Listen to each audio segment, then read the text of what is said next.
All right, it's everyone's favorite time. Two blokes, one cast. And today, we're talking about my favorite thing, Way of the Astral Self Monk.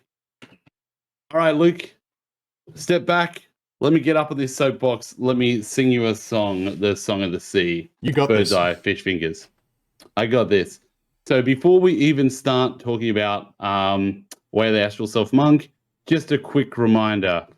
When you're DMing and someone's choosing this monk, make a little note for them to have a look at optional class features and turn on things like dedicated weapon, key fueled attack, quickened healing, focused aim. These things just give you more tools in the toolkit. It's like a $400 apprentice handout to get a few more tools, but basically, one allows you to use a weapon as a monk weapon, which is very good for early game damage. Key fueled attacks, basically you spend more key, and you can do screw that. Boring.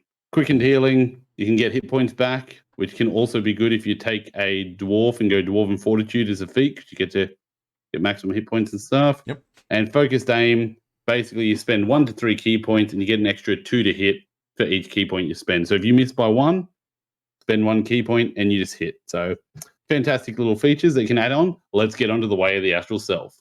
A monk who follows the way of the astral self believes their body is an illusion. They see their key as a representation of their true form, an astral self. This astral self has the capacity to be a force of order or disorder, and with monasteries training students to use their powers to protect the weak, and others instructing aspirants in how to manifest their true selves in service to the mighty. This astral self has the capacity to kick some ass. You ready to go? Lead on. First and foremost, roleplay potential, fantastic. I've got an idea of 2 brothers, both with birth defects type of thing going on. Something happened where at the birth they got attacked, lost legs and stuff. Because I actually have in my possession something that came out a little while ago, and it's a battle wheelchair. Okay? And then you've got the Arms of the Astral Self. You've got the Way of the Astral Self. 2 brothers, one becomes an artificer and builds his own battle chair, and the other one relies on his key and starts moving around and doing stuff. Yeah, cool. Regardless, so at level 3, when you become one with the Way of the Astral Self, you gain the ability Arms of the Astral Self.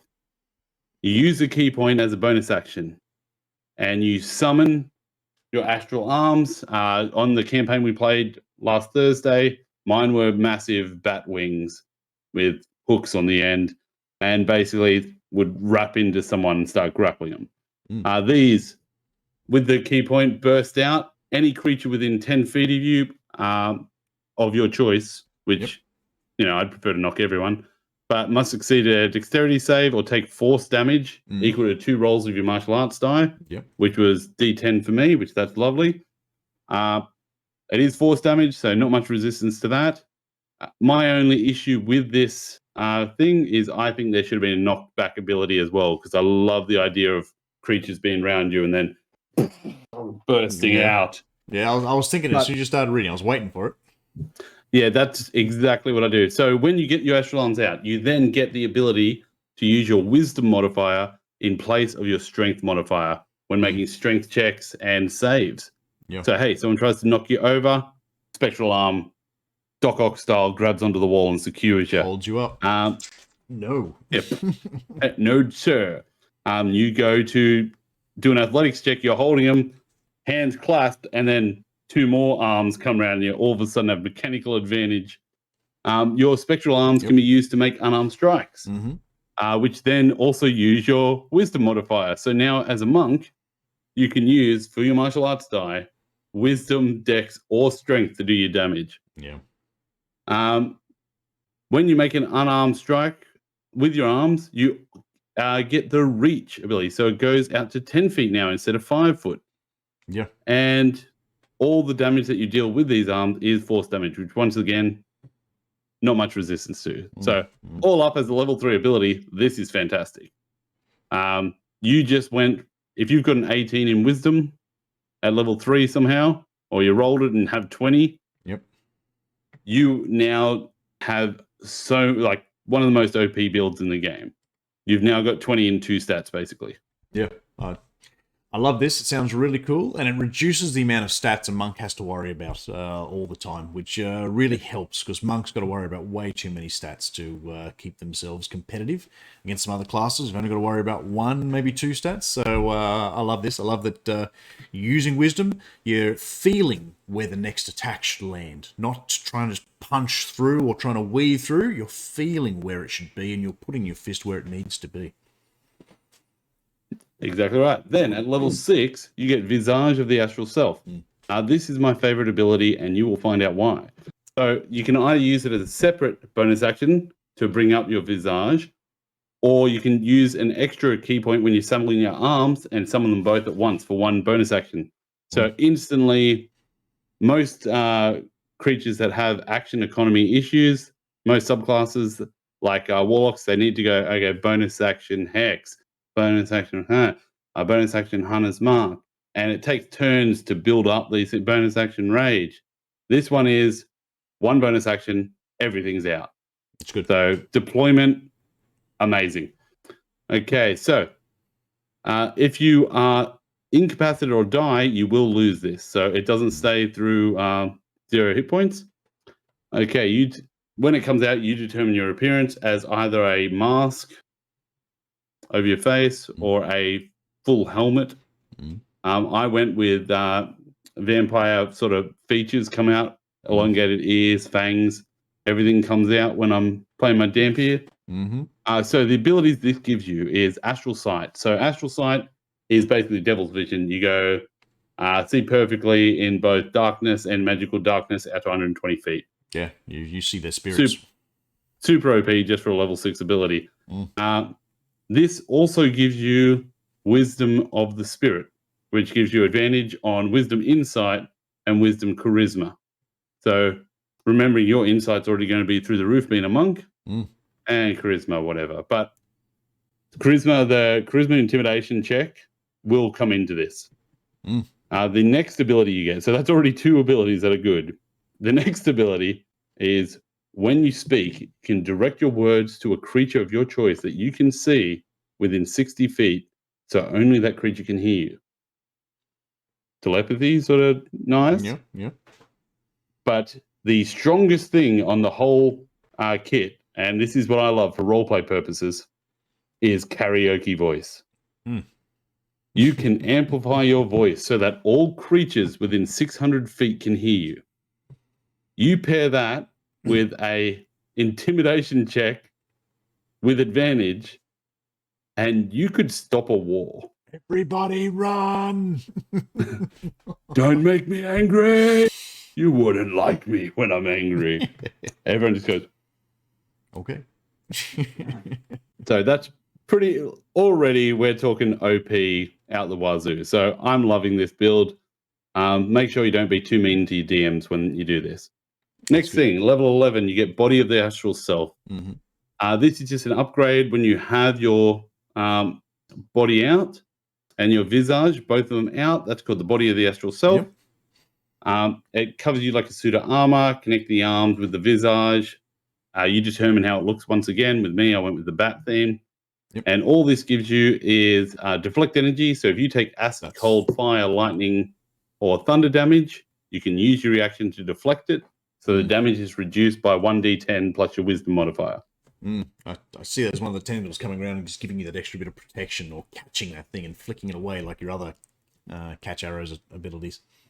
Yeah, I think it's good they did this. I was expecting it to be kind of like absorb elements, where you get resistance to that damage. But imagine how OP that would be. That would be ridiculous.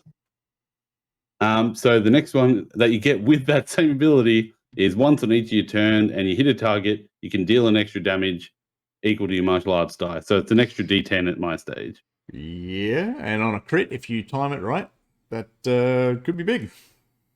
Yes. So basically. You've got your 2 attacks and then your 2 flurry of blows. Mm-hmm.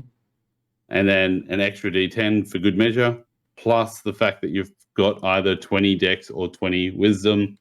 Yep. That's a lot of damage. It's good damage. The last piece of kit is the thing that really just throws it off the deep end of OP. You've got Awakened Astral Self. This is where the designers of this character just went, what the hell? No one will notice. They're monks. No one likes monks. As a bonus action, you can spend 5 key points to summon the arms, visage, body of your astral self, and awaken it for 10 minutes. Yep. So 5 of your key points go on straight away. But you got 17 at this stage. Not a big deal. Get them back on a short rest.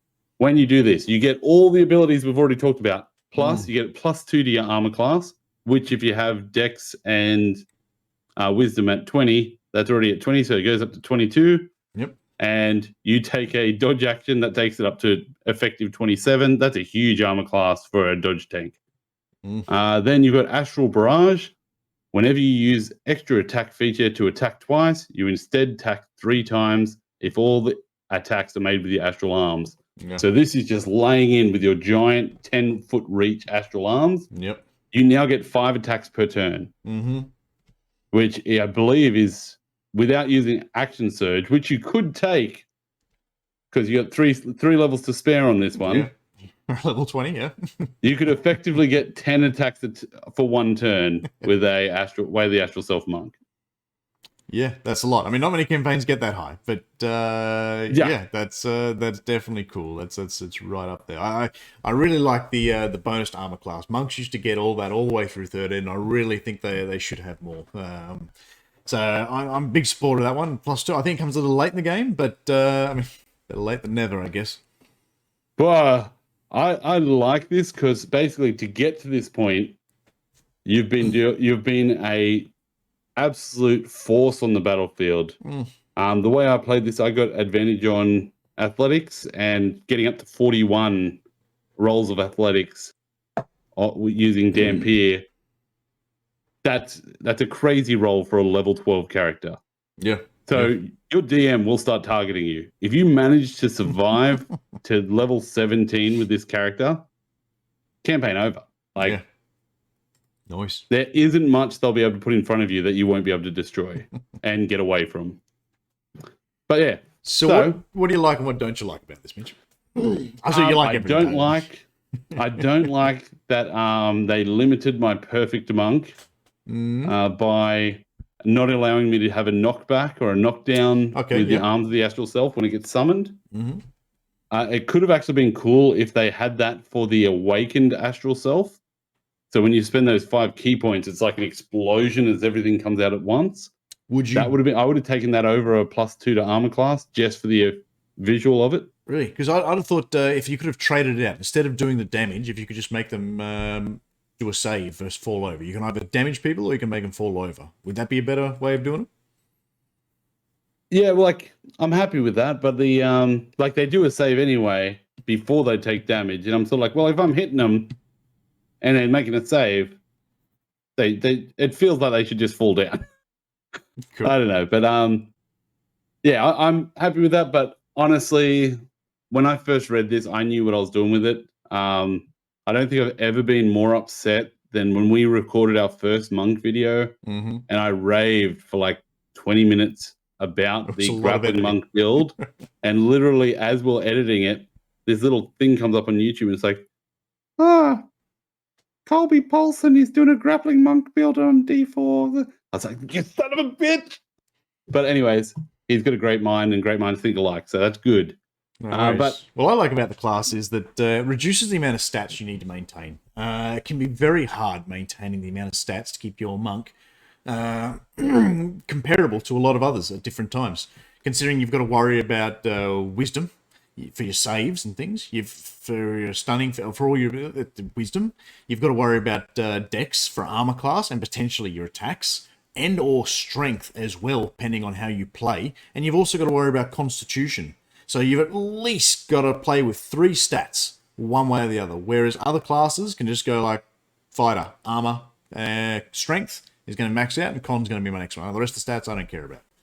So I definitely see and there's some other classes that can do the same, but I definitely see this. You've got to worry about a lot of stats for monks, and this just reduces that. So I can get behind that.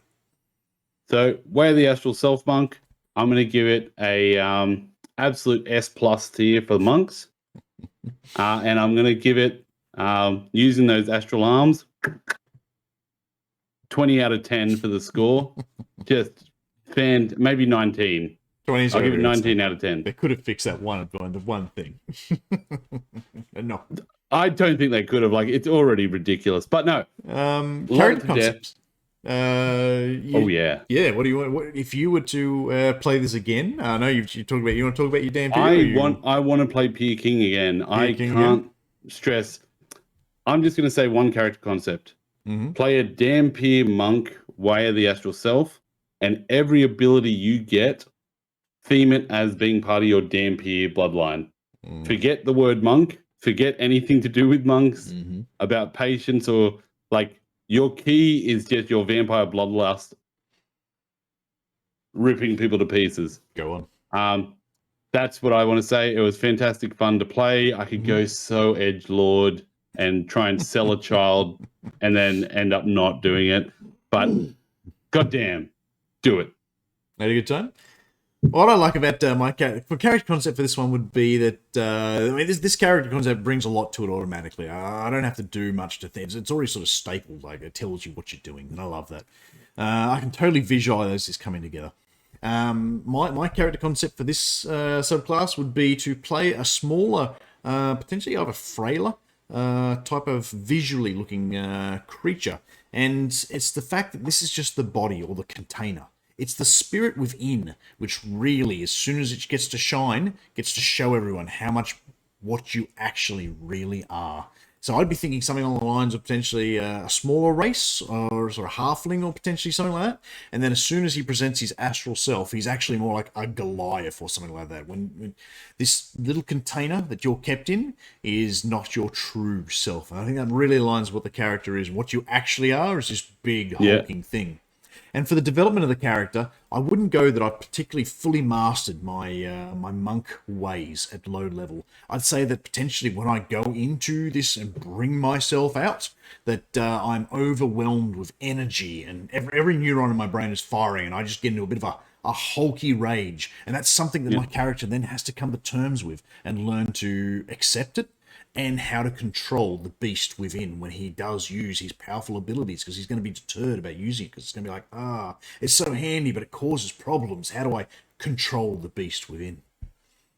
Just be edgelord and don't care. So when you were saying that, were you were saying about releasing the beast, because you're saying a small creature, I can't stop thinking about a kobold now with a dragon trapped inside him. Ooh, that's a good one. That's exactly what I was thinking about. That is it. The dragon comes out. Yeah. That's Enter the Dragon, man. And then, talk to your DM about having an ultimate form for the 17 where you do something with fire breath, where you blow key all over everyone's face. That Can we edit that out? Maybe. Right, so have you got any tips for the DM for if you've got someone in your party who's playing the Astral Monk? What are some things that you need to take into consideration? If you've got a monk in your thing, there's not much you're going to do to ruin their game, but there is a lot they can do to ruin your game. So all you can do is sort of push them to at least hold themselves accountable to their own settings. So with all these settings, the arms, the visage, the body, and the awakening, the first line of description is you define what it looks like, you determine its appearance, hold them so they can't use the ability of Devil's Sight or advantage on insight checks unless they have that visage summoned. And what are the effects of summoning that in front of the king when he's giving them a task that he may or may not be lying about? Yeah. So just when they go to use it, say, are you seriously summoning this right now? There may be consequences. You don't have to be that boring with it, but it's one of those things that could come up. Well, I think there isn't a lot DM can do to specifically muck up or not enhance the monk. I mean, you got to monks in general. There's monks in general, but this one specifically, I don't think there isn't. A lot of monks look internally for their problems and things like that. So it should be driven from that self-development style thing. So external influences shouldn't be the biggest issue.